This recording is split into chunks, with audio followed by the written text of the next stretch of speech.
Bien, vamos a continuar con el estudio del libro de Vayikra o Levítico, verso por verso. Estamos haciendo un análisis de este libro, así capítulo a capítulo, versículo a versículo. Creo que esa es la mejor forma de conocer al Dios que precisamente nos dice la Biblia, y es estudiando la Biblia.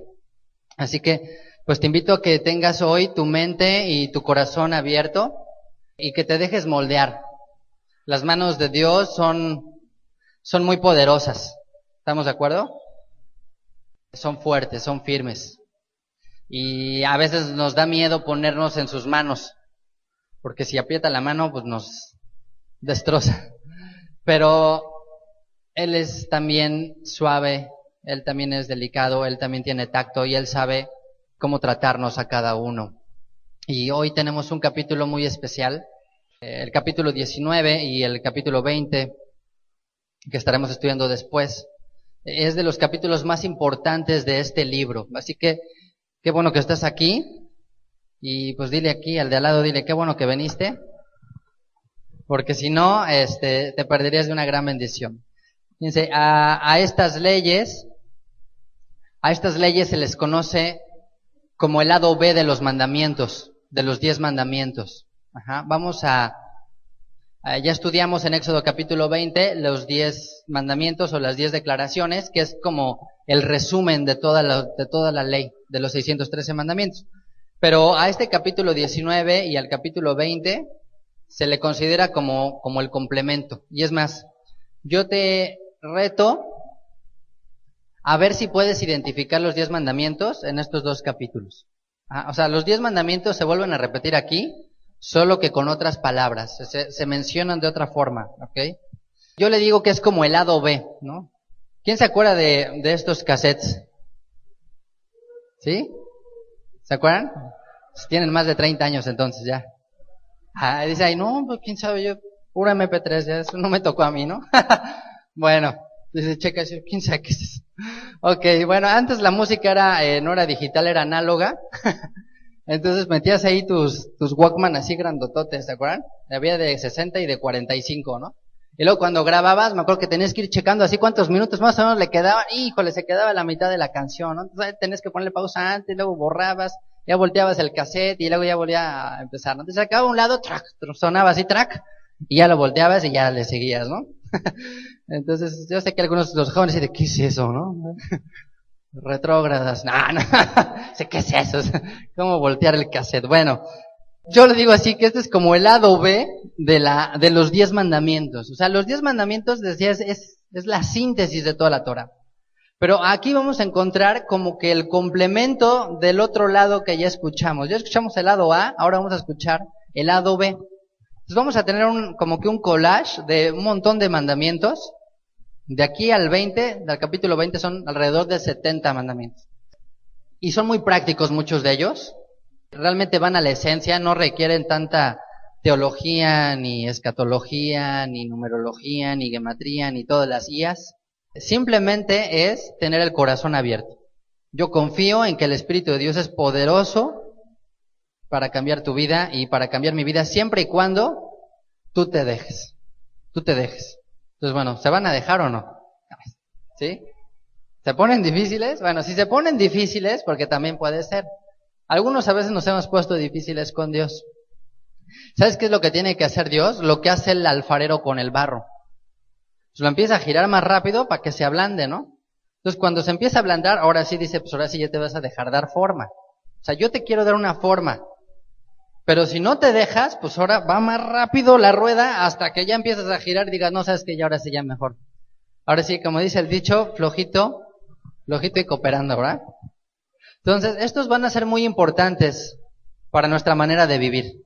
Así que espero que traigas un marcador ahí o tu pluma o algo así, o apuntes ahí algo para considerar estos capítulos que vienen como los de los más importantes en este libro. Dice el verso 1, vamos a empezar ahí. Dice, habló el Señor a Moshe diciendo, habla a toda la quejilá de los hijos de Israel. Entonces, bueno, aquí están la quejilá de los hijos de Israel, ¿verdad? Una parte.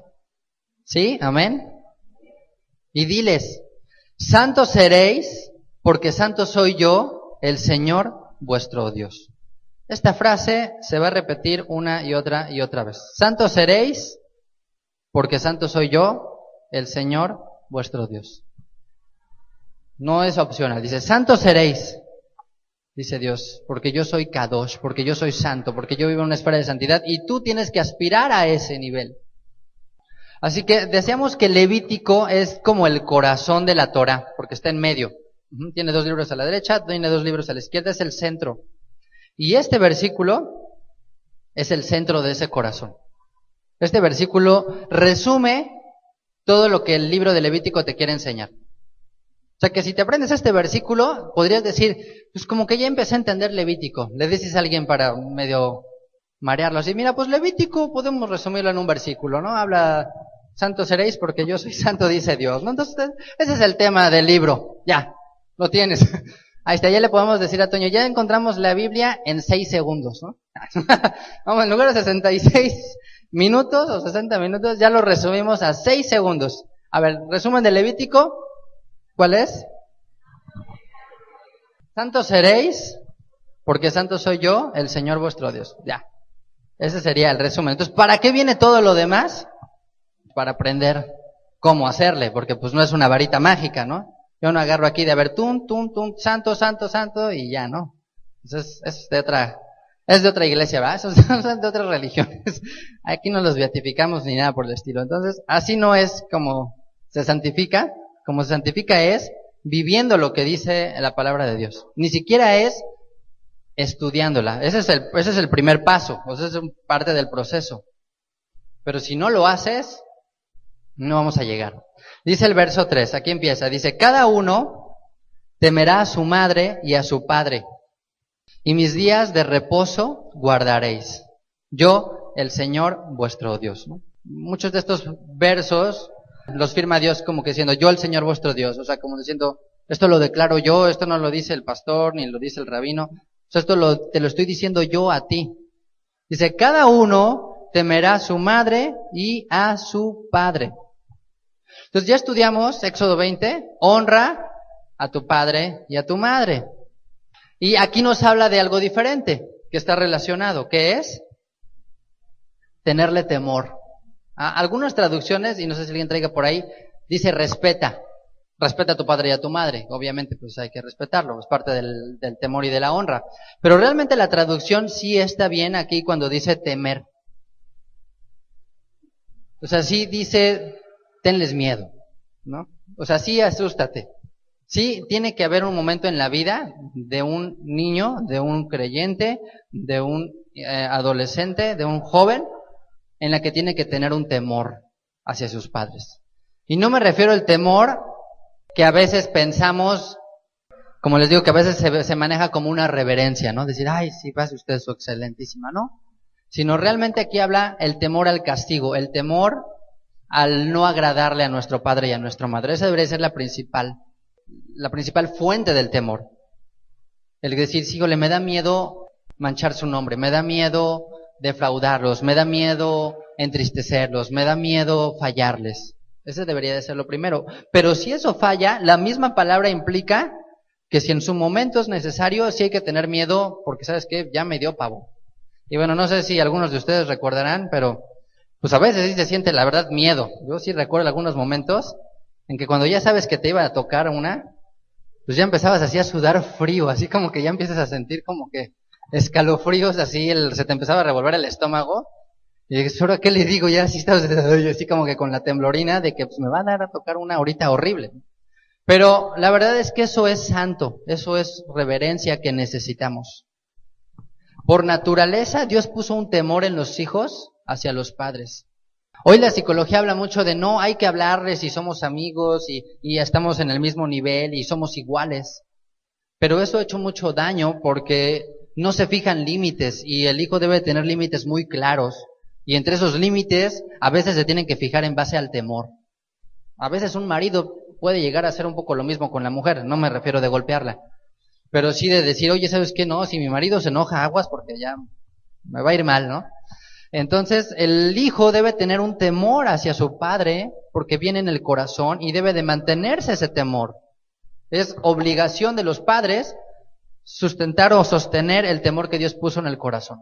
Conforme vamos madurando y conforme el hijo va creciendo, ese temor simplemente va cambiando, se va adaptando, se va convirtiendo en otra forma de expresión, que es como les decía, ¿sabes qué? No quiero fallarle, no quiero defraudarlo, no quiero entristecerlo. Eso es lo que empieza a ocuparse ya Dios cuando maduramos.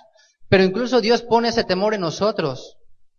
Cuando hacemos algo mal y tu conciencia te dice, Dios te va a castigar, así el típico de, ay, te está viendo Dios y que no sé qué, y te va a pasar algo y así, pues a veces, no sé si les ha sucedido, pero a mí me llegó a pasar que dices, ay, nanita, y si será cierto, y qué tal si Dios sí me castiga, ¿no? Y qué tal si me pasa esto, o qué tal si me pasó esto malo, porque hice esto. Entonces aquí habla de sí tener un temor. ¿Qué implica ese temor? Se considera obviamente respetarlos. El temor también implica no contradecirlos de ninguna forma. Ni aunque tu padre esté mal o tu madre esté mal, no hay que contradecirlos. No puedes decirle a tu papá, no es cierto. Les había comentado el ejemplo cuando analizamos los mandamientos, que se da muy común en el judaísmo, que dice que si un padre le dice, hace calor, ¿tienen calor, papás? Sí. El hijo no puede decirle, sí, hace calor. Porque dice, bueno, ¿y tú quién eres para estar afirmando a tu papá? O sea, tu papá no necesita que tú le digas, sí hace calor, porque si él dice que hace calor. Y mucho menos puede decirle, no hace calor, no, yo no siento calor. No hace calor, ¿verdad? Y tú ya lo estás contradiciendo ahí. Entonces me quedo callado, ¿no? Tampoco, porque si te quedas callado es una forma de afirmar. El que calla otorga. Entonces dice, entonces ¿qué le digo? Lo que se enseña, en los rabinos dicen, ¿qué es lo que hay que contestar? Dice, papá, ¿quieres que abra la ventana? ¿Quieres que te sirva un vaso de agua? O sea, ¿quieres que te atienda? Si me estás diciendo que tienes calor, pues a lo mejor necesitas algo. Te prendo el ventilador o prendo el aire, o sea, hago algo para suplir la necesidad. Eso habla de temor. Eso realmente es temor. Y bueno, pues muchos perdimos muchas veces este mandamiento, ¿no? Dejamos de tener temor. Y observen a quién dice que hay que tener temor primero. A ver, ¿qué orden dice ahí? A su madre y a su padre. ¿Por qué dice que a la mamá? Porque por lo general le perdemos más el temor a la mamá, porque pasamos más tiempo con ella. Como cuando las madres pasan más tiempo con los hijos, pues como que se cae más en familiaridad y en cosas así. Entonces como que se tiende a relajar ahí la relación. Entonces por eso empieza el mandamiento diciendo, cada uno temerá a su madre y después a su padre, porque por naturaleza hay más temor hacia el padre que hacia la madre. Y yo sí me acuerdo, yo recuerdo, mi papá solamente una vez me tuvo que dar unas nalgadas. Pero fue suficiente, porque ya con nada más yo veía que alzaba tantito la voz y ya me super cuadraba. Pero mi mamá me dio un montón de veces. Y yo decía, bueno, pues qué cosa tan extraña, ¿no? O sea, mi papá solo recuerdo que una vez me dio un cinturonazo y nada más. Pero mi mamá, o sea, dejó plana una chancla de ahí, y a mi hermana 10 veces. O sea, a mí me dieron 100 y a ella le dieron 1000. Porque no tenía temor. No teníamos temor de nuestra mamá. De mi papá, sí, con mi papá sí nos cuadrábamos así grueso, ¿no? Pero con mi mamá, con mi mamá como que sí la temamos. Entonces, ahora entiendo por qué aquí dice, cada uno temerá a su madre y a su padre, porque con la mamá se pierde. Y el principio de la sabiduría dice que es el temor al Eterno. Observen cómo está relacionado este mandamiento con los días de reposo. Dice, cada uno temerá a su padre, a su madre y a su padre, mis días de reposo guardaréis. ¿Por qué? Porque si no tenemos temor de nuestros padres, por ende, tampoco vamos a tener temor de Dios. La gente que le cuesta trabajo obedecer a sus papás, a los jóvenes, va a ser muy difícil que obedezcan a Dios. O sea, de verdad, está totalmente relacionado. Y una persona que no tiene temor de Dios, no va a tener temor de transgredir Shabbat. Una persona que tiene temor de Dios, que tiene temor del cielo, va a tener temor de transgredir Shabbat. O sea, va a ser algo natural, va a decir, ay, o sea, sé que a mi papá no le gusta esto. Sé que estoy haciendo lo que a Dios no le agrada. Entonces, el temor al Eterno también se representa en el respeto al Shabbat. Y además, porque pensando, ¿no?, en el pueblo de Israel, pues era el mandamiento que más vivía un hijo, que más se transmitía de padres a hijos, porque pues semana y semana, tras semana, tras semana, tras semana, tras semana, pues es algo que el padre infundía ese respeto, ese temor por el Shabbat hacia los hijos. Entonces por eso dice, teme a tu madre, a tu padre, y guarda el Shabbat, porque es parte de ese temor a Dios. Es una manera en la que expresamos nuestro temor a Dios.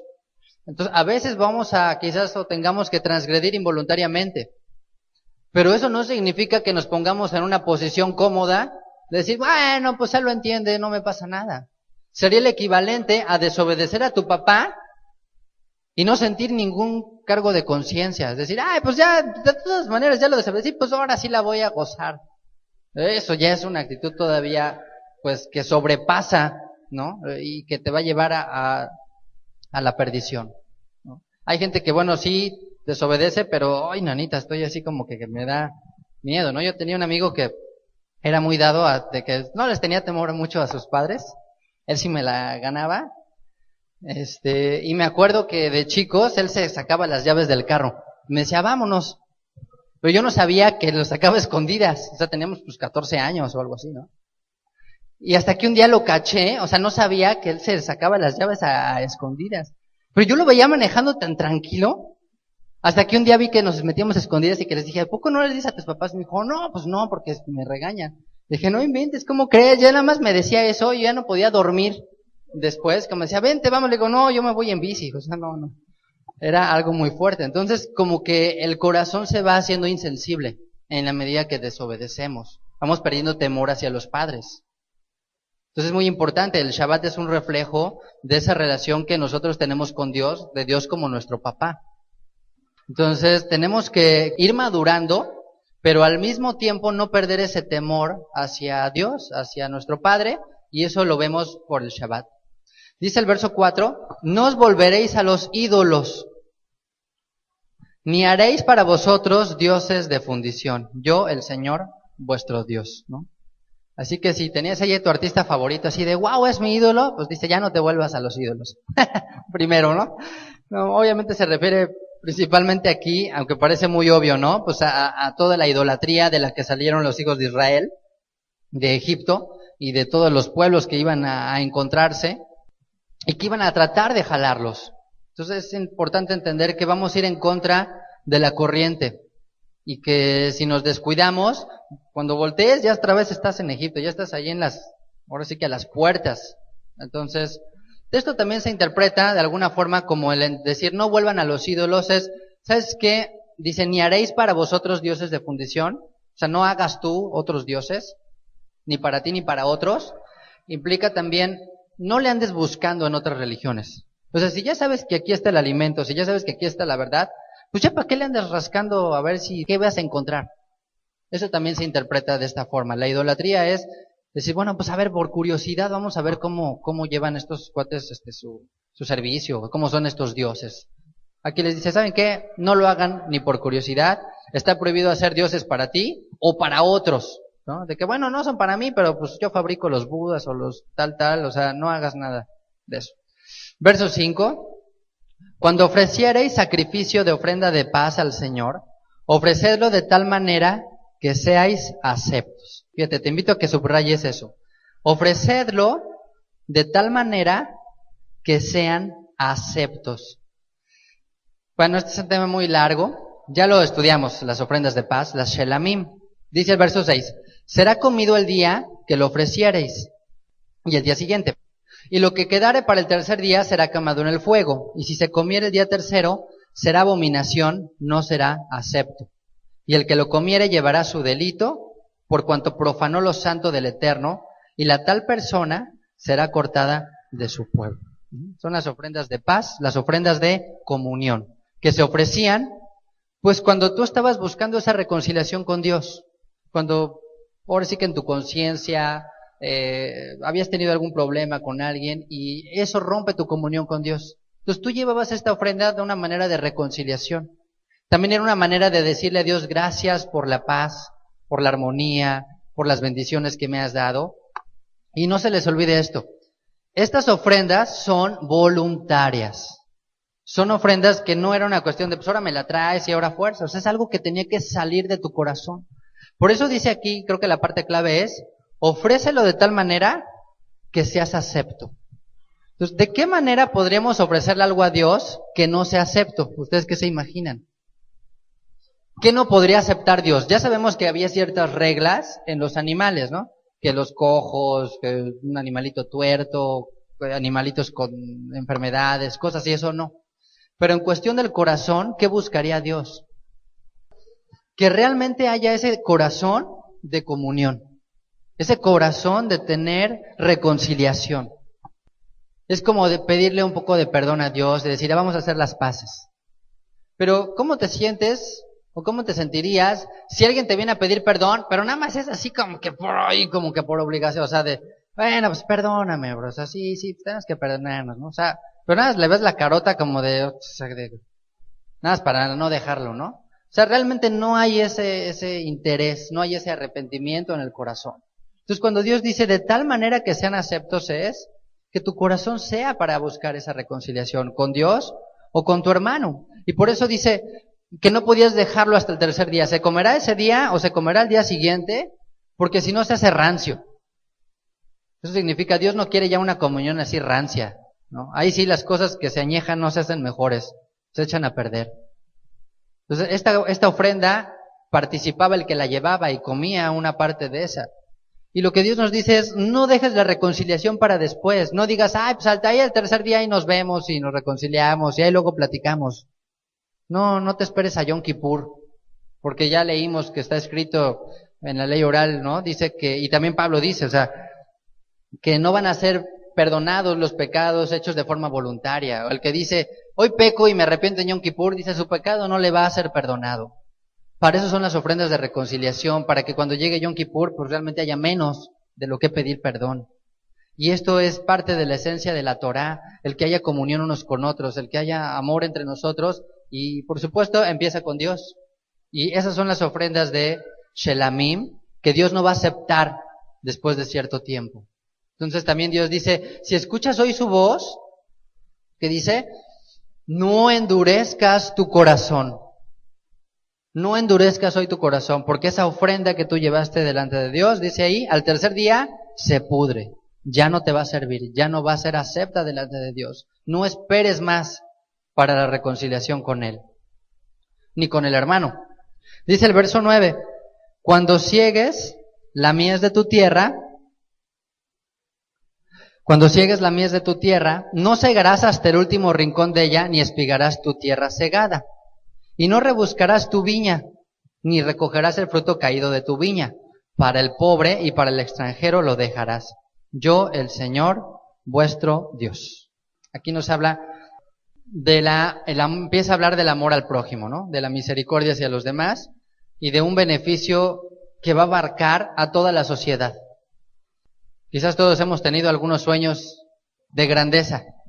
Quizás alguna vez todos hemos soñado con cambiar el mundo, con hacer algo que dejara una huella, ¿no? Al menos en nuestra ciudad o en nuestro país. No sé si alguno de ustedes no. Dios nos da cosas simples, pero efectivas para hacerlo. Y una de ellas era esta. Dices, tú tienes un campo de cultivo, de arado, desde un viñedo. Dices, ¿sabes qué? Un área muy simple de aportar es, no rebusques, no recoges lo que te sobra, lo que está en las esquinas, lo que está en las orillas. Déjalo para el que va pasando y que necesita en el camino. Esta vida es un caminar y nos vamos a encontrar en diferentes situaciones y a veces en ese camino lo que necesitas es tomar de los frutos que alguien más te haya dejado. Porque lo que hoy estás dejando para otros, el día de mañana va a poder ser para ti. Entonces esto nos dice Dios, ¿sabes qué? No seas codo, en otras palabras también.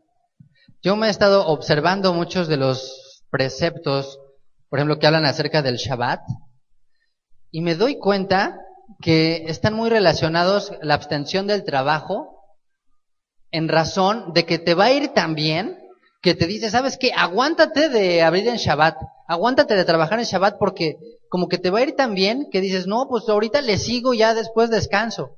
Pero como que Dios te dice, no, espérate, o sea, aunque te esté yendo ahorita súper bien, ni modo, cierra en Shabbat, aguanta, o sea, en Shabbat no trabajes.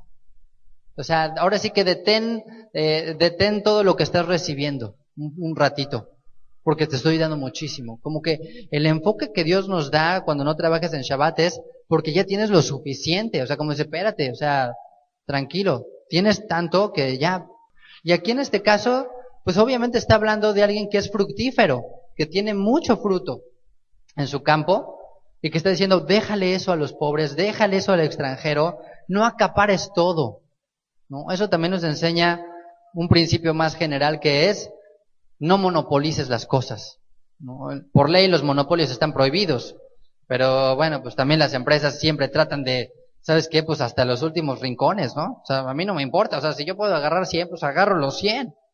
Y creo que incluso en el mismo campo hoy en día existe, ¿no? Vemos, bueno, aquí no se ve muy bien esta imagen, pero tú ves los campos de cultivo y arrasan ahora sí que hasta con la última espiga, o sea, nada de que se queda para nadie. Mientras más puede agarrar, mejor. Y Dios te dice aquí, ¿sabes qué? No. Qué bueno que tengas y qué bueno que tengas mucho. Pero tienes que aprender a compartir, tienes que aprender a dar, tienes que aprender a dejarle a otros lo demás. Y aquí no dice, pues déjale ahí las obras, ¿no? Y lo que se está pudriendo, no. Simplemente dice, ¿sabes qué? Cuando se te caiga algo, no la recojas. Si es buena, qué bueno. Si fue algo malo, bueno, pues también ya quedará para los animales quizás. Pero deja a los demás, ten misericordia. Dios siempre piensa en el pobre, Dios siempre piensa en el menesteroso, Dios también piensa en los extranjeros. Nosotros a veces no pensamos tanto en ellos, ¿no? Como que dices, oye, es que a mí no me alcanza, pues a él le alcanza menos. Hay un dicho que dice, ¿no? Que donde comen 3, comen 4, ¿no? O donde comen 4, pues comen 5 y así le podríamos ir escalando. Eso nos habla un poco de esto. Es decir, sí te va a alcanzar, déjaselo, ten misericordia. Y bueno, dice el verso 11, no hurtaréis y no engañaréis, ni mentiréis el uno al otro. No robarán, no engañarán y no mentirán. Fíjense, estos tres están muy relacionados. Porque para robar, por lo general, hay que mentir. Muchos de los robos que se dan son a base de mentiras. Como decimos comúnmente en México, son tranzas, ¿no? Entonces, pues para hacer una tranza, pues hay que tener cierta pericia para mentir, para disfrazar la verdad. También eso se le llama engañar. Entonces, esto está muy relacionado con el comercio. Estos tres verbos, robar, mentir y engañar, están intrínsecamente relacionados con lo que es la parte comercial. ¿Y qué nos dice Dios aquí? Sé honesto. No robes, no engañes, no mientas. Eso es algo que tiene que ser un principio de vida para todos nosotros. No es algo así como negociable. No podemos ser medio honestos o medio mentirosos o medio engañadores. ¿De qué se acusó a Jacob muchos años? ¿Qué cargó Jacob en sus espaldas como reputación? Pues engañador, usurpador, mentiroso, ¿no? Tranza, se robó la primogenitura, se robó la bendición, se aprovechó. O sea, todos esos adjetivos los traía cargando Jacob. Entonces Dios tuvo que trabajar en su vida bien fuerte. ¿Y de qué manera trabajó con él? Pues le tocó uno más tramposo, más engañador, más mentiroso, más tranza, más no sé qué, pues su suegro, ¿no? Labán. Entonces ahí estaba ya atrapado, porque no, pues hay renuncia, pues no, pues hay renuncia, pues a ver, renúnciale a tu suegro. No puedes renunciarle, ¿no? Pues ahí estaba su esposa, ahí estaban sus hijos. Entonces, al final le dice Jacob, le dice, oye, ¿sabes qué? Yo me helaba en las noches, me quemaba el sol, o sea, cuando se moría una cría me la cobrabas a mí, cuando alguna abortaba también me la cobrabas, si algún animal mataba una fiera, yo también tenía que reponerlo, o sea, le tocó durísimo. A veces se critica todo eso que pasó a Jacob, pero él también la pagó. ¿Y eso qué le llevó a cambiar? Y al final, ¿cómo se le llamó? Israel. Es un príncipe de Dios. Todos empezamos en esta vida, a verdad, así, siendo mentirosos, engañadores, ladrones, o sea, robamos. Y Dios tiene que irnos cambiando. Dice, deja eso. La integridad tiene que ser parte de nuestra vida. Si te va a ir mal por ser íntegro, qué bueno. Ahí está el caso de Yosef, ¿se acuerdan? Él fue íntegro en lo que creía, en los valores, en los principios, en no engañar a su patrón.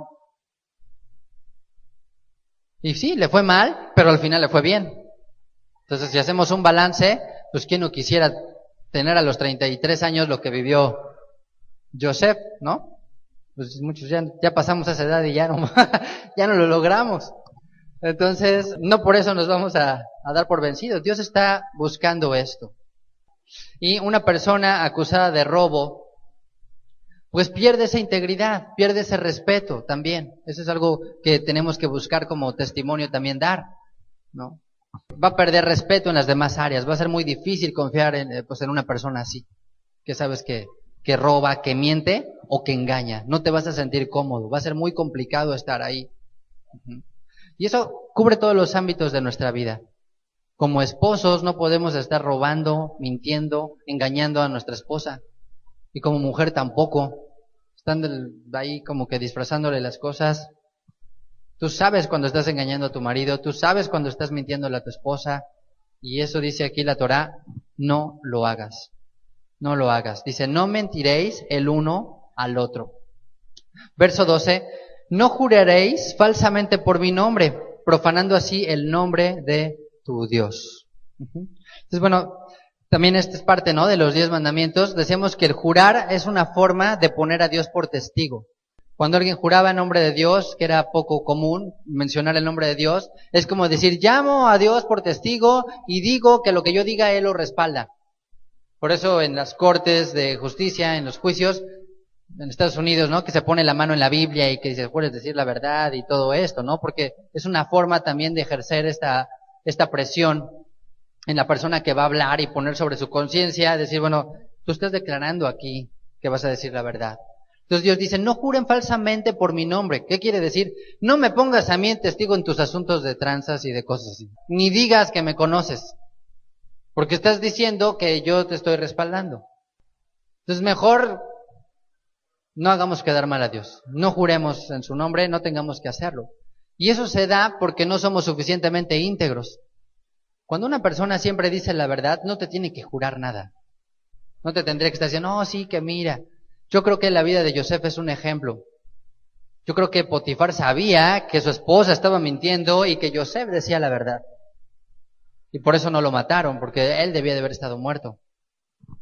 Pero había una integridad en la vida de Yosef. La Biblia dice, pues que Yosef no dijo nada, más bien. Simplemente no hay ninguna expresión de lo que dijo Yosef cuando fue llevado a la cárcel. Yo creo que sus hechos hablaban por sí mismo. Verso 13 dice, no oprimirás a tu prójimo. No oprimirás a tu prójimo, ni le robarás. No retendrás el salario del jornalero en tu casa hasta la mañana. El robar es una forma de oprimir, ¿no? Es una manera de oprimir al prójimo. Y esto se puede hacer de varias formas. ¿De qué forma nos podemos estar robando unos a otros? No es así de arriba las manos, todo es un asalto, o sea, no es así. Es utilizar una posición ventajosa, por ejemplo, para retener el dinero.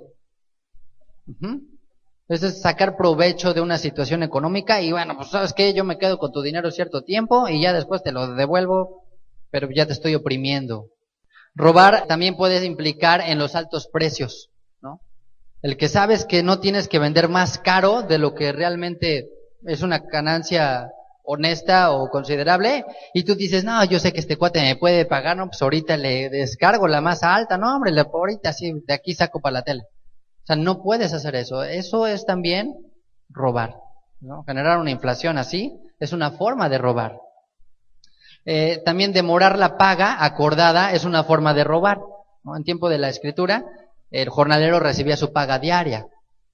Entonces, una forma de robar es no darle el pago el día que dijiste que le ibas a dar, ¿no?, a tu empleado. Si quedaste que a la semana, pues a la semana. Si quedaron que cada quincena, pues cada quincena. Si quedaron que cada mes, pues cada mes. Si acordaron en eso. Entonces, no importa, independientemente del día, porque hay quien dice que tendría que ser todos los días. No es cierto. Si la persona está de acuerdo en que sea semanal, quincenal o mensual, está bien. Pero dice, el día que llegue su paga, ese día cúmplele. Ese día cúmplele. Porque ese es su sustento. Cuando se pagaba a diario, si tú le decías, no, pues te lo pago el próximo fin de semana, o te lo pago en 2 días, lo estabas dejando sin comer 2 días. O sea, eso era una locura. Eso realmente era oprimirlo. Entonces dice, cumple estas partes también. Aquí, pues referente más hacia los patrones, ¿no? No demore su paga, es su sustento. Pero igual aplica del otro lado, no te creas. también aplica para el que debe. A lo mejor tú recibiste el beneficio, a lo mejor a ti te prestaron, te pagaron por adelantado y tú quedaste de devolver o de pagar, ¿no? El crédito, por decirlo así. ¿Sabes qué? Si dijiste que pagabas ese día, paga, porque no sabes si esa persona también lo necesita, ¿no? Generalmente decimos, sí, te lo pago la próxima, sí, no hay bronca, no. Pero pues ya de repente, oye, es que sí necesitamos, pero pues no nos paga, y no nos paga, y no nos paga, y no nos paga, y no nos paga, pues ya se le olvidó. Y no sabes si esa persona lo necesita. Entonces, tanto pagar como patrón, como pagar como deudor, si no lo haces en tiempo, es una forma de oprimir, es una forma de robar. Hay que cumplir con lo que Dios nos dice, el tiempo, ahora sí que en tiempo y en forma, ¿no? Dice el verso 14, no maldecirás al sordo y delante del ciego no pondrás tropiezo, sino que tendrás temor de tu Dios, yo el Señor. Bueno, pues esto es muy amplio, este principio. El no poner tropiezo al ciego, el no maldecir al sordo, básicamente lo que nos dice es, no saques ventaja o te aproveches. No abuses del que tiene una situación desventajosa, del que está en debilidad. En este caso, pues un sordo o un ciego, ¿no? Que es muy explícito el ejemplo, ¿sabes? Que pues no maldigas a un sordo, o sea, ese es el colmo, ¿no? De la burla, o no pongas tropiezo a un ciego. Entonces dice aquí, tienes que tener temor de Dios. ¿De qué otra forma se puede maldecir al sordo o poner tropiezo al ciego? Simplemente cuando les digo, sacas provecho de un conocimiento que tú tienes y que el otro quizás no lo tenga. A lo mejor llega el mecánico y dice, no, es que ya se le destrabaló la no sé qué y todo así, las palabras, y tú dices, no, pues está muy grave, sí es muy grave, no, hombre, ahorita vamos a tener que meterle aquí todos los cambios, y ahorita tenemos que hacer cambio de la máquina y medio motor y entonces te estás aprovechando de alguien que pues no tiene ni idea, ¿no? O un médico, o un abogado, o un dentista, o lo que sea. Cualquier cosa en la que tú tienes mayor conocimiento o ventaja de alguien, tú eres una persona que eres susceptible a caer en en transgredir ese mandamiento. Porque todos sabemos algo más que alguien, ¿no? O sea, de verdad, siempre le podemos sacar ventaja a alguien, siempre. Entonces, aunque digas, no, es que yo no sé nada, soy muy inocente, siempre vas a saber algo más que a los demás. Entonces dice, no engañes, es una manera también, no des un mal consejo al ignorante, ¿no? O al desinformado, o al inocente. O quizás aquí entra, por ejemplo, una persona que es ingenua, una persona joven, un niño, una jovencita, muchas veces son engañados y eso es una manera de ponerle un tropiezo. No te aproveches del que no puede defenderse, esa también es otra forma, ¿no? Del que no puede responder. Por eso la gente que tiene mucho poder o mucho dinero, dice, pues te voy a meter una super demanda y tengo todo un equipo de abogados, del otro, pues no tengo ni cómo. Eso es maldecir a un sordo, eso es poner tropiezo a un ciego. Entonces, también podría implicar no pongas un obstáculo a alguien que sabes que lo puede propiciar a que peque. Eso también se considera. Una persona ciega se considera alguien que es susceptible de caer en pecado. O sea, vamos a pensar a alguien que a lo mejor está saliendo de alguna adicción o de alguna cosa así. Y tú llegas así con las botellas, ¿no? Como antes ha dado casos. Llegan el Shabbat así de, ay, que traje todo, el Kiddush y todo. Y el otro así está así sufriendo. Entonces, le estás poniendo un tropiezo o puedes hacer que alguien tropiece. Ajá. El tropezar es una forma de decir que peque. No hagas algo que tu hermano pueda pecar. Entonces esto abarca pues muchísimos ámbitos. Puede ser una mujer con la ropa, pues no sabes si el cuate que está atrás de ti está así, Dios mío, ayúdame a concentrarme. O sea, ayúdame por favor a pensar en la Torah y no en otra cosa, ¿no? O ayúdame a tal cosa. Entonces eso puede ser ponerle un tropiezo, una piedra de tropiezo a alguien, ¿no? Tenemos nosotros que esforzarnos por no dejar piedras en el camino. Porque tarde o temprano las que tú dejas, también te vas a tropezar en ellas. Entonces, no se vale decir, bueno, pues de todas maneras este cuate siempre voltea a ver a todas, ¿no? O sea, pues no, lo que la Biblia dice es, que no dependa de ti. Que no quede en ti que por esa piedra alguien tropiece. Que no quede en ti. Es lo que implica este mandamiento. Y por eso dice aquí, tendrás temor de Dios. Es decir, que aunque no haya quien te castigue, aunque tú le digas al sordo, así todas las cosas, tú sabes que no te va a escuchar. Pero ¿sabes qué? Como dicen, Dios sí nos escucha. Dios sí está ahí al tanto y Dios está al tanto de esas personas. Y ahí sí dice, ten temor de Dios. Ten temor de Dios porque Él sí lo va a juzgar. Dice el verso 15, no harás injusticia en tu juicio, ni favoreciendo al pobre, ni complaciendo al grande. Con justicia juzgarás a tu prójimo. Esto habla de, pues, ser imparcial. La justicia es uno de los máximos preceptos de toda la Torá. Acuérdense, la justicia es, como les decía, lo que nos puede sacar a flote cuando la fe empieza a fallar. Cuando empiezas a dudar de que por qué me está pasando esto, o por qué menganito de tal, por qué sultanito, por qué tal, dices, bueno, yo sé que Dios es justo, sé que Dios no se equivoca, en eso voy a confiar. Voy a confiar en que Dios es justo, no importa lo que me haya pasado, voy a confiar en eso. Entonces, ese es un axioma de la fe. Y es algo que tenemos que adoptar como hijos. Y por lo tanto dice, tú sigue mis pasos, dice Dios, no hagas injusticia en el juicio. No te inclines por una persona porque es rica, ni por una persona porque es pobre. No digas, ay, pobrecito, ¿no? El típico de, ay, tan amolado que está. ¿Cómo le voy a echar más tierra, no? Pues ni modo, dice Dios, no veas eso. Ahora sí como la expresión, ¿no? De la imagen de que la justicia es ciega, es imparcial. Así es lo que Dios nos pide. Verso 16. No andarás chismeando entre tu pueblo. Entonces, pues ya no vean los programas de chismes, ni se metan al Facebook a chismosear, ni a todo lo demás que haya que se propaga como chisme. No andarás chismeando entre tu pueblo, no atentarás contra la vida de tu prójimo. ¿Por qué? Porque un chisme es como un atentado terrorista contra la integridad de una persona. O sea, lo puedes deshacer con un chisme que des tú. O sea, ¿cuántos rumorcitos hay de Radio Pasillo y de cosas así se generan que después terminen en unas broncas tamaño mayúsculo, ¿no? Que porque ya le andan ahí de que, no sé, un montón de chismes que se generan y estás en contra del honor, de la integridad de una persona. Entonces no se debe hacer ni por broma, ahora sí que ni por chiste, de ninguna manera, porque no sabes qué forma puedes dañar, ¿no? El honor de una persona. Por eso Pablo le dice a Timoteo, contra un anciano no aceptes acusación sino en presencia de 2 o 3 testigos. O sea, no te creas luego lo que te digan. Si no hay testigos, no creas. Ahora, acuérdense, ahora sí que para chismear se necesitan 2, ¿verdad? Una boca y otro oído. Entonces, pues también el que pone el oído también se presta a propiciar el chisme también. No caigamos si la otra persona, bueno, ok, pues ya, Dios trabajará en su vida, no está bien, pero hay que detener el chisme y decirle, ¿sabes qué? A mí no me cuentes eso. ¿Sí te consta? No, no te consta. Pues entonces, ni me lo platiques. O sea, ¿para qué hablamos de algo que ni tú ni yo sabemos? Si no vamos a hacer algo por esa persona, por su bien, menos.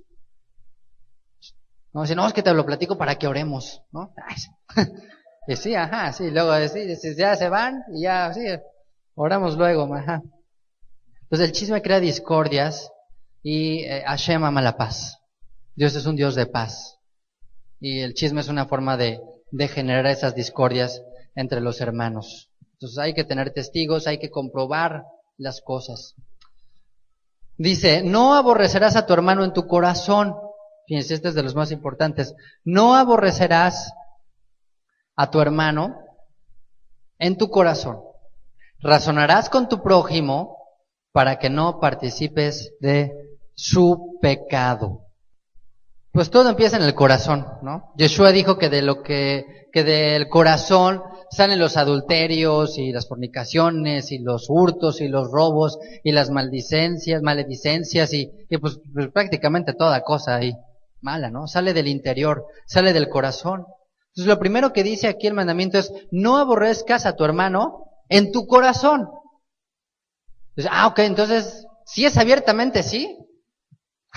Solamente en mi corazón no, pero ya lo aborrezco con todo. Pues,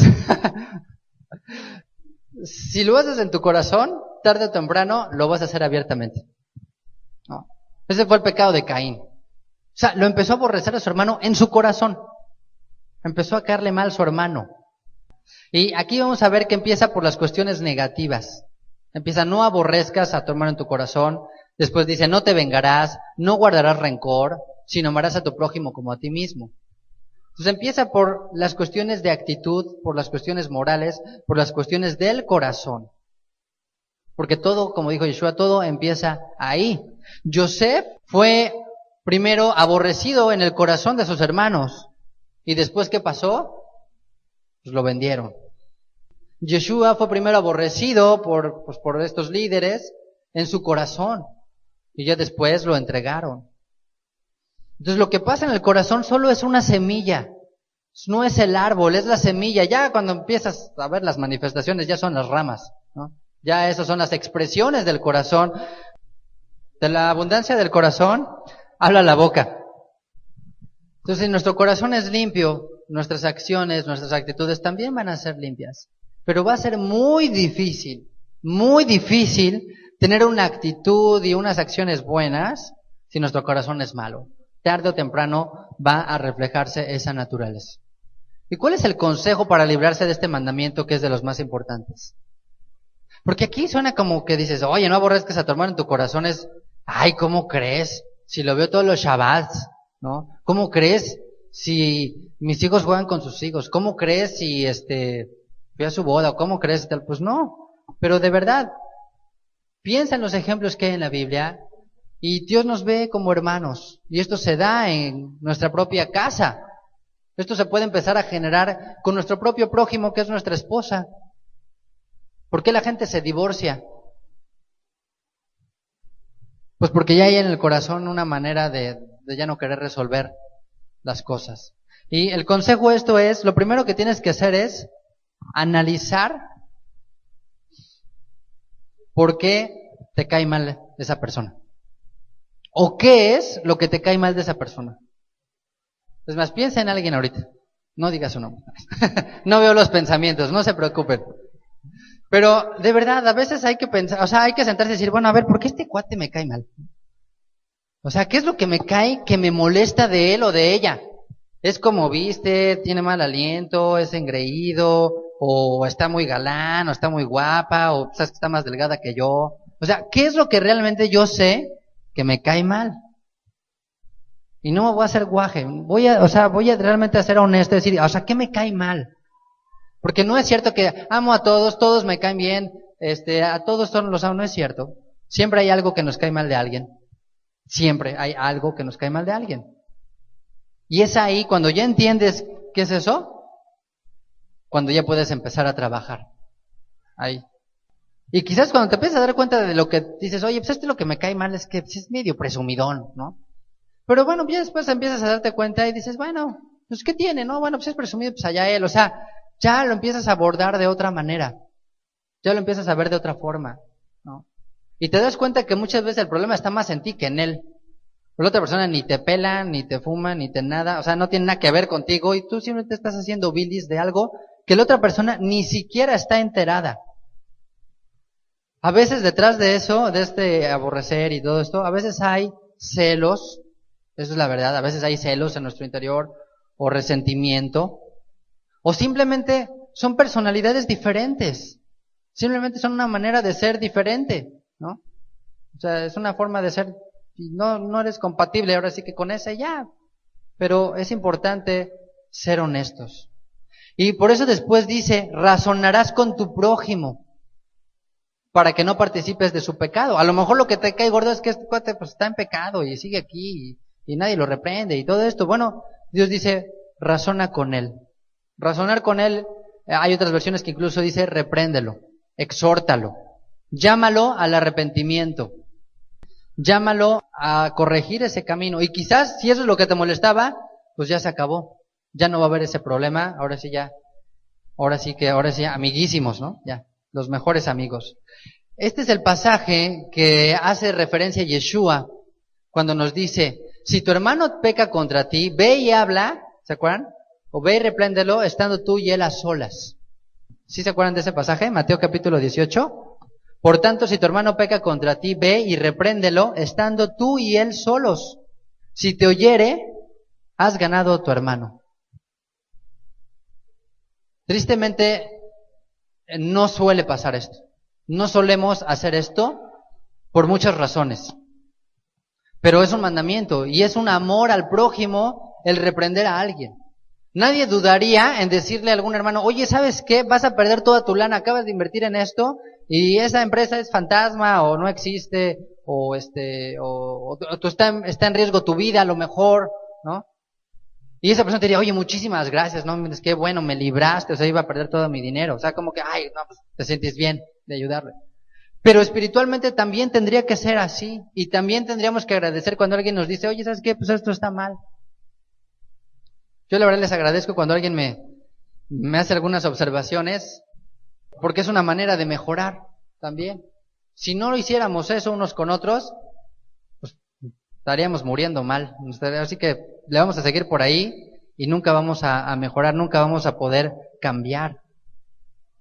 Ahora, ¿qué ventajas tiene cuando razonamos con nuestro prójimo?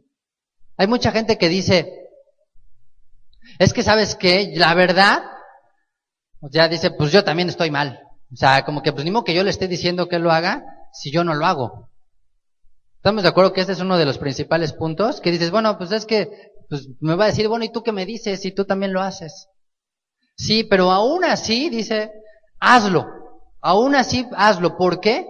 Porque te estás ayudando a ti. Cuando tú exhortas a una persona, tú mismo te impones una forma de cambiar. Tu propia conciencia te va a exigir, ¿sabes qué? Ok, si tú estás diciendo eso, pues tú también trata de guardarlo. Y es más, aunque tú no lo puedas hacer, el que lo hagas por otro, a lo mejor el otro sí lo hace. Y qué bueno, ¿no? A lo mejor tienes un vicio y no lo puedes dejar. No por eso no le digas a la otra persona, oye, ¿sabes qué? Pues ya no fumes o ya no digas groserías. Aunque tú no puedas. A lo mejor tú no puedes, pues sí, pero a lo mejor él sí puede. Y él va a ser mejor y qué bueno. Entonces, no porque tú no lo hagas, no lo dejes de hacer. Claro, también eso va a implicar para ti algo, ¿no? Una responsabilidad. Y la mejor forma de reprender a un hermano es con tu propio ejemplo, con tu propia vida, sin ni siquiera necesidad de estarle diciendo. Eso es lo ideal. Eso es la manera de reprender de forma perfecta, como lo hacía Yeshua. Pero hay ciertas reglas para hacerlo. Una de ellas, como dijo Yeshua, hazlo a solas, ¿no? No exhibas a la persona. Simplemente decirle, oye, mira, ¿sabes qué? Pues yo he notado esto, me he fijado en esto, o creo que la Torah nos dice esto, tenemos que tratar de cambiar esto, o ¿sabes qué? Creo que esto que estás haciendo, pues te va a dañar, o sea, esto te va a perjudicar, esto te va a conducir a la muerte, etcétera, etcétera. Pero a solas. Hay que usar palabras gentiles y respetuosas, hay que tener tacto también, ¿no? Hay gente que es muy directa y dice, pues esto es pecado y así, ¿no? Como que acá el profeta. Pero aún los profetas, vamos a ver después, que también tenían cierta reverencia. O sea, no era, a veces la Torah sintetiza el resumen, ¿no? De una forma así. Pero pues en realidad es muy amplio. Siempre considera que lo que le diga sea para edificación. Y eso ahí es una parte muy importante. Es decir, si no lo vas a hacer para edificarlo, si no lo vas a hacer para su bien, sino más bien para descargar la bilis que está derramando ahí, ¿sabes qué? No le digas nada. O sea, no se vale exhortar a alguien cuando no lo estás haciendo porque quieres que esa persona mejore. Sino cuando es así, pues ahora se lo voy a decir porque ya me la tenía bien guardadita, pues ahora sí lo reprendo. Si no lo vas a hacer para su bien, mejor no lo hagas. Porque te estás haciendo un mal tú. Entonces considera eso. ¿Cómo vemos esto muy fácil? Con nuestros propios hijos. No cuando los reprendemos, no cuando los exhortamos, no cuando los castigamos. ¿No es para su bien? Claro que es para su bien. Y pues partir de una base de misericordia, de bondad, buscando la unidad. Es decir, tratar de ser benigno con la persona, tratar de esforzarnos de ser lo más benignos posibles. O sea, decir, híjole, voy a tratar de creer que no lo hizo a propósito, voy a tratar de creer que no lo hace con intención, voy a tratar de creer más allá de lo que mis ojos ven, ¿no? Voy a tratar de pensar que lo hizo por debilidad de la carne. Entonces, simplemente fue una debilidad y bueno, Dios va a tratar en su corazón y qué bueno que está aquí en el camino y qué bueno que se esté esforzando, considerándote a ti mismo, como dice, ¿no? Porque nosotros también vamos a ser juzgados, pensando, bueno, ¿sabes qué? Pues yo también pasé por eso, o a mí también me costó trabajo, o a lo mejor a mí no me costó trabajo, pero yo no soy él, y a lo mejor a él sí le cuesta más trabajo, ¿no? Yo siempre me he preguntado, digo, ¿cómo a la gente le puede costar trabajo dejar de fumar? ¿No? Yo digo, no, o sea, es que yo nunca en mi vida he sentido esa tentación. Pero cuando conocí me decía, es que es muy difícil. Yo decía, pues ¿cómo? O sea, no, o sea, como que no, mi cerebro no registra que eso sea difícil. O sea, para mí es imposible. Yo no podría decirle a una persona, es muy fácil. O sea, yo no carburo eso, no me entra esa idea. Pero hay gente que dice, no, es que sí es difícil, Hugo, pues yo no soy esa persona. Entonces tienes que considerar eso. Tú no eres esa persona. Tú no sabes si se está esforzando. Este es uno de los mandamientos más importantes que yo les pido que atesoren y que así pongan en su corazón hoy. Que seamos capaces de tener esa familiaridad, esa cordialidad, ese amor unos por otros, de exhortarnos. Ya dejemos de repente esas máscaras de ser polite y de, ay, ¿cómo estás? Muy bien. Y en el fondo algo me molesta de ti. Sino en amor animarnos. Por eso la Biblia dice que tenemos que ser hermanos, ¿no? Porque ¿cómo se hablan los hermanos? ¿Quién de aquí tiene hijos así, más o menos así de la edad? O sea, ¿cómo se hablan los hermanos cuando son así? Pues no le andan haciendo muy polite, ¿no? Ahora sí que hay tanta familiaridad que dice, a ver, dame esto, ¿qué estás haciendo? Y esto me pegaste, y esto me hiciste daño, o sea, se hablan así como que hasta le dicen, a ver, no se pueden estar hablando así, o sea, como que tú les pones el freno, no al revés. Ya sabes que, tranquilos, o sea, está bien que te hizo, pero mide las palabras y todo. Y ya adultos caemos del otro lado. A veces caemos en el de, pues no te voy a decir nada, Dios que trate con tu vida. Le estás haciendo un daño a tu prójimo si lo amas. Si lo amas. Tenemos que llevar a hacer esto. A veces como esposos podemos caer en esta tontería. Ni siquiera exhortarnos, ni siquiera reprendernos, ni siquiera decirnos las cosas que nos molestan el uno del otro. Oye, me molesta mucho que dejes los tenis tirados, me molesta mucho que no tengas la comida lista, me molesta, ni siquiera somos capaces de hacer eso. ¿Cómo vamos a tener unidad? Dios nos lleva a hacer siempre algo, si no, justamente por eso se acusa a las iglesias de hipocresía, y eso es una religión, y esto es fe, esto es verdad. Dios nos deja tener actitudes pasivas si amamos a nuestro prójimo. Por eso dice más adelante, razonarás con tu prójimo para que no participes de su pecado. Eso implica que Dios te va a pedir cuentas a ti si tú no lo reprendes. Dios te considera a ti responsable si tú no haces eso por tu hermano. Porque si ustedes estuvieran viendo que uno de mis hijos se va a morir y no hiciera nada, yo me molestaría muchísimo con ustedes.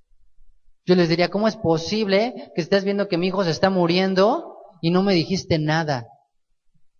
Y yo creo que cualquiera de aquí haría lo mismo, ¿no? Entonces Dios nos hace acreedores a esa transgresión si no nos exhortamos unos a otros. Dios dice, yo le voy a pedir cuentas a él, pero también te voy a pedir cuentas a ti por no reprenderlo, por no exhortarlo, por no animarlo. No sabes si en su momento pudo haber cambiado su vida. ¿Cuánto pudo haber cambiado tu vida si en la adolescencia o en la juventud alguien no te hubiese agarrado y te hubiera dicho, sabes que esto está mal, esto no se hace? O este camino te va a llevar a la muerte, punto. No hay de otra. Pero como nadie lo hizo, pues entonces le seguimos muchas veces. Y bueno, tampoco es para justificarnos, pero es una responsabilidad. Y vamos a terminar con el verso 18. Dice, no te vengarás ni guardarás rencor. No te vengarás ni guardarás rencor a los hijos de tu pueblo, sino amarás a tu prójimo como a ti mismo. Yo, el Señor vuestro Dios. Un ejemplo de no vengarse. Imagínense, la señora X, la señora A, le dice a la señora B, oye, ¿no me puedes cuidar a mis hijos 2 horas porque voy a ir al doctor? Y la señora B dice, no, ¿sabes qué? No puedo porque estoy muy ocupado. No puedo. Bueno, ya. Pasan 2 semanas y ahora la señora B le dice a la señora, oye, ¿sabes qué? Tengo que ir de compras o tengo que salir. ¿No me cuidarías 2 horas a mis hijos? Y la señora A reflexiona y dice, yo te pedí que me cuidaras a mis hijos y tú no pudiste. ¿Sabes qué? No, pues no puedo. No puedo, pues yo también estoy muy ocupada, también sabes que ahorita voy a salir y voy a hacer otras cosas. Entonces le está pagando con la misma moneda. Eso, de acuerdo al principio de la Torah, no es justicia, eso es venganza. Porque teniendo oportunidad de hacerlo, no lo haces, es vengarse, no es justicia. ¿Qué es lo que dijo Sansón? Dijo, les voy a pagar, como me hicieron, les voy a hacer. Se estaba vengando, estaba hablando del rencor en su corazón, de la amargura de su corazón. La gente dice, bueno, pues quedamos tablas. Tú no me hiciste, yo no te hice. Tú me hiciste, yo te hice. No, dice la Torah, no puedes ir a eso. Eso es vengarse. ¿Qué es resentimiento? ¿Qué es guardar rencor? Rencor es, vamos a pensar el mismo caso, ¿no? Le dice, ¿sabes qué? Sí te los cuido, pero me acuerdo que tú no cuidaste a los míos, ¿eh? O sea, me acuerdo que tú no pudiste, pero yo te los voy a cuidar porque, bueno, pues yo te amo, ¿sabes qué? Sí, órale, va. Eso es guardar un registro de las ofensas pasadas. Eso es rencor, al final de cuentas, no es un favor. Bueno, a lo mejor sí es un favor, pero es rencor. El decir, bueno, pues sí te lo voy a hacer, yo no voy a hacer como tú. Le quiere decir, ¿sabes qué? Algo me hiciste que todavía me acuerdo. Eso es rencor. Es un registro, un récord ahí de las ofensas que nos hayan hecho. Y Dios dice, ¿sabes qué? Ya limpia ahí la bandeja de los correos acumulados, ya, borra el expediente, ¿de qué te da miedo? ¿Qué te vas a olvidar? Ay, voy a olvidar quién soy un día. No, no vas a olvidar quién eres. Al contrario, no lleves registro de lo que te hicieron. Como Yeshua, perdona a los padres, no saben lo que hacen. ¿Qué dijo Yosef? Aquí soy Yosef, su hermano. Para esto me envió Dios aquí. Él les extendió sus brazos y los recibió y los perdonó. Dijo, no pasa nada de todo lo que hicieron. Ya. A eso nos ha llamado Dios. La venganza es de las cosas más amargas que se pueden vivir. Te da una satisfacción así instantánea, ¿no? Así de fracciones de segundos. Pero ¿sabes qué? Después es una amargura. El rencor y la venganza son tragos de veneno dulce, que al paladar te van a saber dulces, agradables, pero te van a amargar la vida al final. Y en base a este pasaje es que se enseñaba en época de Yeshua que decían, amarás a tu prójimo y odiarás a tu enemigo. ¿Por qué? Porque vean, dice, no te vengarás ni guardarás rencor a los hijos de tu pueblo. Entonces dice, a los hijos de tu pueblo. Entonces, sí puedo vengarme y sí puedo guardar rencor a los que no son hijos de mi pueblo, ¿no? Porque pues, nunca falta el ultraortodoxo literal. Si vamos a guardar la Torah, pues vamos a guardarla bien, ¿no? O sea, yo quiero ir a lo escrito. O sea, aquí dice, no vengarse ni guardar rencor a los hijos de tu pueblo. Entonces, pues al enemigo sí, porque mira Sansón y porque mira David y porque mira, o sea, sí, no, duro. Y eso se enseñaba en la época de Yeshua. Y por eso él dijo, oyeron que fue dicho, amarás a tu prójimo, aborrecerás a tu enemigo. Cosa que no está escrita en la Torah. Pero así se enseñaba. ¿Pero qué viene a decir Yeshua? Ama a tus enemigos. Al que te quite la prenda, pues dale también la túnica. Al que te quiera hacer llevar la carga una milla, llévala dos. O sea, ¿quieres guardar Torah? Pues Yeshua la pone al máximo nivel. O sea, ¿quieres ser acá muy guardador y te crees muy ortodoxo y muy celoso? Pues órale, toma el yugo del Mesías. Y este sí está más fuerte.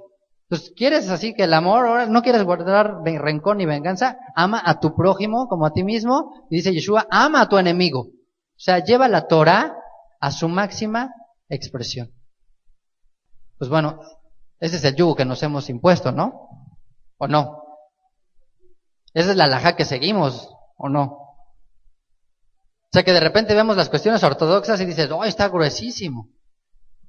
Pues no, está más gruesa el Mesías.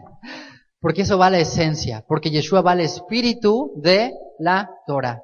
Y eso es lo importante, ver la esencia de los mandamientos. Y la esencia es no te vengues, no guardes rencor a tu hermano. Como les decía, borra de tu mente todo eso. Aquí se equilibra cuando alguien te reprende, porque a lo mejor alguien te reprende y a lo mejor no lo hace de buena manera.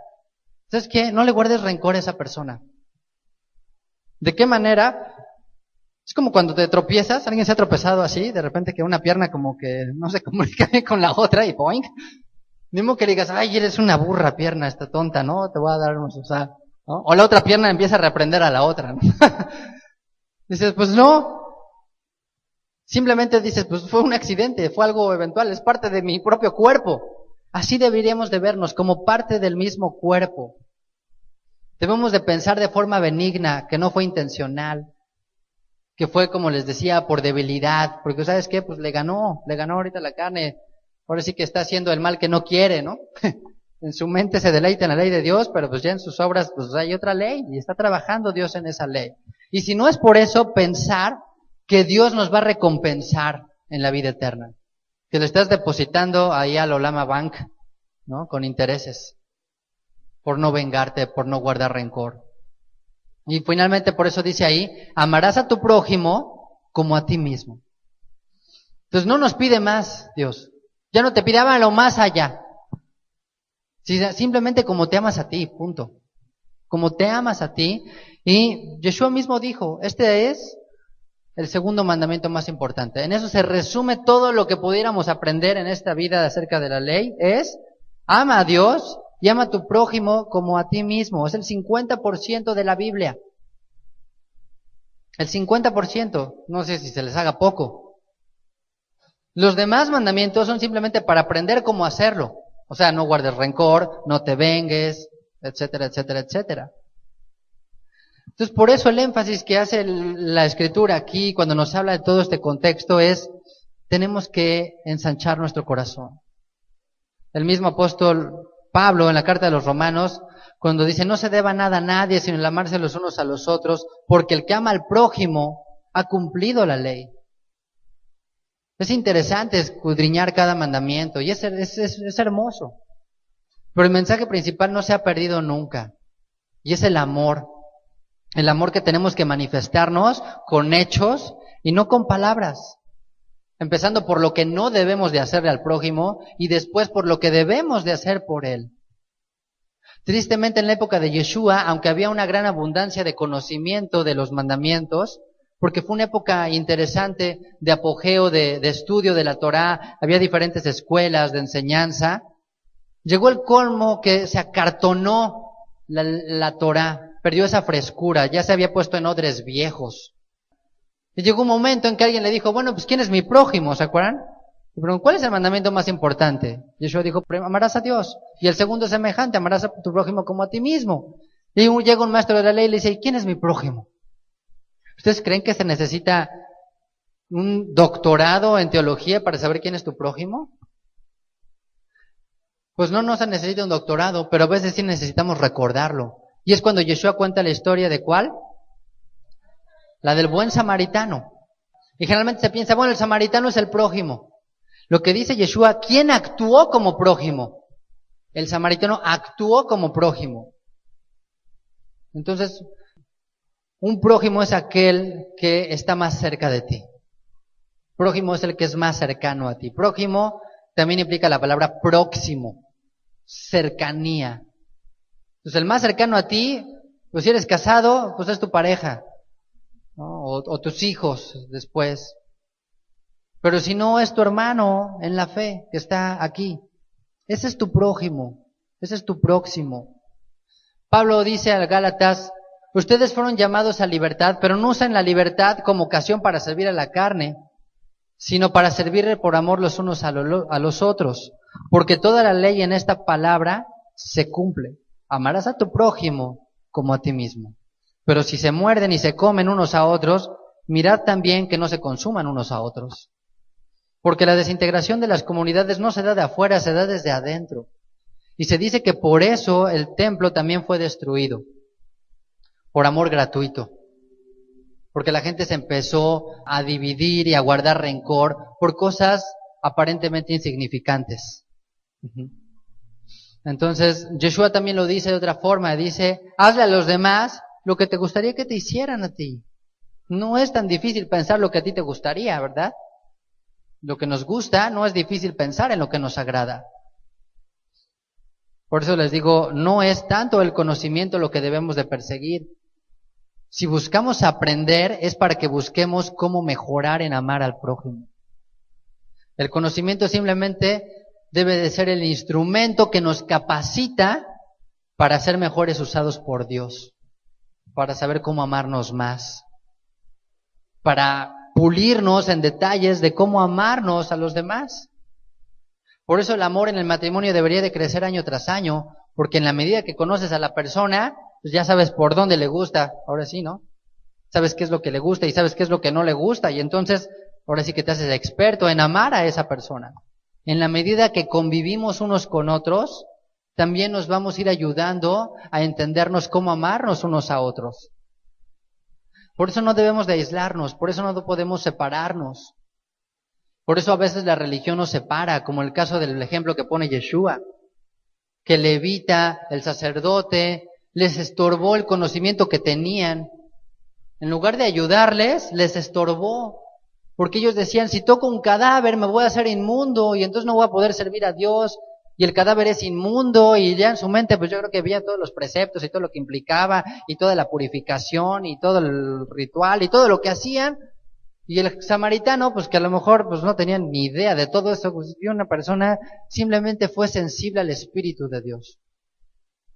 Así que yo les invito que todo lo que tú aprendas, qué bueno, pero que sea una forma de prepararte para amar mejor a Dios y amar mejor a tu prójimo. Si lo que tú aprendes no va encaminado a eso, mejor no lo aprendas. Mejor sea un burro, un ignorante de todo eso. Si lo que aprendes no te ayuda a amar a tu prójimo mejor, no aprendas nada.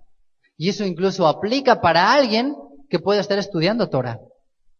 Hay casos en los que a veces dices que mejor no aprendas porque te está haciendo, porque te va a hacer un juicio más grande para ti. Porque vas a hacer tropezar a otros, porque no vas a manifestarlo en el amor. Y por eso dijo Pablo, y lo dijo bien, el conocimiento envanece, pero el amor edifica, el amor construye. Porque el amor no es tan complejo como a veces quisiéramos verlo. Para amor no necesitamos tantas cosas. Solo necesitamos tener la disposición de decirle a Dios, aquí está mi corazón, ayúdame a amar a mi prójimo. Yeshua dijo, nadie tiene mayor amor que uno ponga su vida por sus amigos. El vivir para una persona es la mejor inversión que puedes hacer para tu vida. Para tus hijos, para tu esposo, tu esposa, para tu hermano. Pero si no somos capaces de lidiar con estas situaciones, no vamos a ser capaces de entrar a cosas más profundas. ¿Todos aquí han visto películas del Holocausto y de todas estas situaciones? ¿Has visto cómo gente arriesgaba su vida por otros? ¿Cómo escondía en sus casas, ahí en los sótanos o en los áticos o en cosas así, sabiendo que les iba a costar su propia vida? Eso no se iba a dar de la noche a la mañana. Eso se daba porque había en su corazón esa disposición. Y si no estamos dispuestos a veces ni a darnos la hora o a darnos un abrazo, ¿tú crees que el día de mañana estaremos dispuestos a llegar a un nivel así? La verdad es que va a ser muy difícil. Va a ser muy difícil. Así que yo espero hablar aquí a su corazón y que Dios esté hablando a su corazón. Me gustaría que termináramos leyendo Colosenses, capítulo 3, verso 8. Y yo veo impregnada este capítulo de Levítico que estamos viendo y en general pues, toda la Torah, en todas las cartas de Pablo. Todas las cartas de Pablo, casi al final, los últimos capítulos que da, después de, digamos que de la parte teórica, doctrinal, siempre termina con una parte práctica que está totalmente relacionada con los pasajes de la ley. Colosenses capítulo 3, verso 8. Vamos a partir de ahí. ¿Ya estamos ahí? Dice, pero ahora, dice, dejen también ustedes todas estas cosas. Ira, enojo, malicia, blasfemia, palabras deshonestas de vuestra boca. No mintáis los unos a los otros, habiéndoos despojado del viejo hombre con sus hechos, y revestidos del nuevo, el cual, conforme a la imagen del que lo creó, se va renovando hasta el conocimiento pleno. O sea, Dios está trabajando en ti, Dios está buscando renovarte. Dios dice, ya deja esas cosas atrás, ya eres una nueva persona. Dios está construyendo en ti algo mucho más hermoso. Dice el verso 11, donde no hay griego ni judío, circuncisión ni incircuncisión, bárbaro ni escita, siervo ni libre, sino que el Mesías es el todo y en todos. O sea, dice, ya déjense de estar viendo con tantas etiquetas y tantas cosas. Ya cuando realmente tienes el conocimiento pleno del Mesías y de Dios, dices, ¿sabes qué? Ya no vas a estarle viendo los detalles a la gente. Ya no sabiendo, tú eres de esta iglesia, y yo de esta, y tú de esta dominación, y yo de acá, o sea, dice, ya no hay nada de eso. Ya el amor tiene que cubrir y ir más allá. Verso 12, vestíos pues como escogidos de Dios, dice, santos y amados, que es el énfasis de Levítico, santos, de entrañable misericordia, de benignidad, de humildad, de mansedumbre, de paciencia. Sopórtense unos a otros, perdónense unos a otros si alguien tuviera queja contra otro. Bueno, ¿sabes qué? Pasó algo, antes de ir a reprenderlo, pues perdónalo primero, inténtalo perdonar en tu corazón. A lo mejor sí puedes si no lo has intentado. Dice, perdónense unos a otros, y si no pueden perdonarse, sopórtense unos a otros. Si alguno tuviera queja contra otro, de la manera que el Mesías los perdonó, así también hacedlo ustedes. Así como quieres que Dios o crees que Dios te ha perdonado, pues así perdona a los demás. Ya deja el rencor atrás, ya, todo eso ya, bórralo. Dice verso 14, y sobre todas estas cosas, vístanse de amor, que es el vínculo perfecto. Ese es el vínculo perfecto. Es lo único que va a poder traer unidad. Es la única alajá sobre la cual todos vamos a poder vivir y estar a gustos aquí. Dice, y la paz de Dios gobierna en vuestros corazones, a la que asimismo fueron llamados en un solo cuerpo, y sed agradecidos. La palabra del Mesías mora en ustedes, mora en abundancia, y en vosotros, enseñándonos y exhortándonos unos a otros en toda sabiduría. Entonces exhórtate, pero con sabiduría. Cantad con gracia en vuestros corazones al Señor, con salmos, himnos y cánticos espirituales. Y todo lo que hacéis, sea de palabra o de hecho, hacerlo todo en el nombre del Señor Yeshua, dando gracias a Dios Padre por medio de Él. Así que esta es la teología de Pablo. Esta es la esencia de la doctrina del apóstol Pablo. Por supuesto que se echa unas cosas impresionantes en cada carta doctrinal, ¿no? De las 12 tribus y del plan de redención y de todo lo que Dios tiene. Pero eso no borra y por supuesto no suple la esencia que es el vínculo, que es el amor. Así que yo les pido que esta mañana o esta tarde ya, pues reflexionemos en hacer este esfuerzo de amarnos unos a otros, de ayudarnos unos a otros, porque ciertamente los tiempos son difíciles, porque hay un enemigo que justamente lo que está buscando es sembrar semillas de discordias, semillas de enemistad, semillas de rencor. Intenta plantar venganza en nuestros corazones. Y él no duerme, él no toma Shabbat. Y él va a tratar de hacer todo lo posible porque nosotros estemos divididos. Porque las pequeñas diferencias que hay entre nosotros sean brechas tan grandes que no seamos capaces de lidiarlas. Porque lo fácil y lo cómodo es no hacer nada, separarnos, aislarnos, cada quien desde su casa y desde su trinchera y desde su grupo, desde su propio hogar y decir, bueno, pues nada, yo no me meto con nadie. Pero la fe es activa y el amor no es pasivo. Es fácil no hacerle daño a nadie, pero Yeshua dice, ve y hazle lo que a ti te gustaría que te hicieran. Y eso es una gran diferencia. Si yo me voy a una isla solo, pues puedo decir que amo a Dios, porque hay muchos mandamientos que se enfocan en mi relación con Dios. Pero ¿en dónde está el otro 50% de amar a mi prójimo si no hay un prójimo al cual amar? Entonces, ¿esto es difícil? Pues sí, seguramente va a ser difícil. ¿Va a ser doloroso? También creo que pueda ser doloroso. Incómodo, también pueda ser incómodo. Pero si nosotros logramos pasar esto, yo creo que Dios va a bendecir grandemente a esta comunidad. No porque no esté bendecida, sino porque yo creo que Dios está reteniendo muchas bendiciones para todos. Hablando de esto, sé que las cosas están difíciles. Ahora sí que en carne propia se los puedo decir, ¿no? Que la situación económica es difícil, que la adversidad espiritual es difícil también, y que hay oposición. Dios nos ha llamado a decir, bueno, ¿por qué no unirnos? ¿Por qué no trabajar en algo juntos? ¿Por qué no buscar esa unidad? ¿Por qué no buscar el esforzarnos por tener esa comunión y el apoyarnos? Sí, creo que algo tenemos que admirar de los judíos es justamente esa unidad y ese respeto que se convierte en amor que se tienen unos por otros, en ayudarse, pues en echarse la mano unos con otros.